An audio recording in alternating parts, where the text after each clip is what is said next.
Media জগতের সকল নিত্য নতুন খবরের জন্য আমাদের মিডিয়া রিপোর্ট চ্যানেলটি সাবস্ক্রাইব করুন। বেল আইকনে ক্লিক করতে ভুলবেন না। জনপ্রিয় নায়িকা অপু বিশ্বাস আগামী 10 জুলাই তার শারীরিক চেকআপের জন্য কলকাতায় যাচ্ছেন আর ফিরবেন 13 জুলাই। সন্ধ্যায় তার সঙ্গে আলাপকালে তিনি জানান এসব তথ্য। তার সঙ্গে থাকবেন পুত্র আব্রাহাম খান জয়।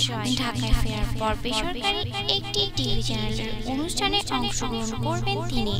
এছাড়া জাতীয় চলচ্চিত্র পুরস্কারের অনুষ্ঠানে বিষয়ভিত্তিক একটি পারফর্ম করার বিষয়ে কথাবার্তা চলছে, সেটিও ঢাকায় ফিরে অপু নিশ্চিত হবেন। তিনি বলেন, জয়ের বয়স এখন 9 মাস, আর জয় তো সিজারের মাধ্যমে হয়েছে, যার কারণে আমাকে চিকিৎসকের পরামর্শ মেনে চলতে হচ্ছে।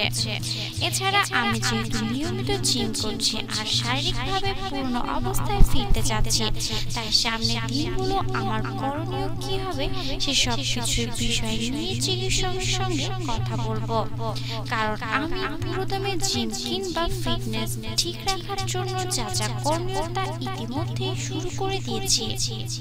কথা প্রসঙ্গে অপু আরো জানান, এসব কারণে আগামী 1 মাস তিনি তার দর্শক ভক্ত সাংবাদিকদের সামনেও আসবেন না, কারণ এই সময়টা পুরোপুরি নিজেকে দেওয়ার পরিকল্পনা করছেন তিনি। নিজেকে প্রস্তুত করে সাময়িক আড়াল ভাঙবেন এই নায়িকা।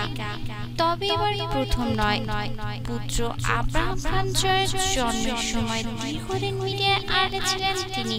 ফিরে এসে সাকিব খানের সঙ্গে বিয়ে সহ নানা বিষয়ে তুমুল আলোচনার জন্ম দিয়েছেন। এদিকে ঈদ উল ফিতরে মুক্তি পেয়েছে সাকিব খান অপু বিশ্বাস অভিনীত চলচ্চিত্র রাজনীতি।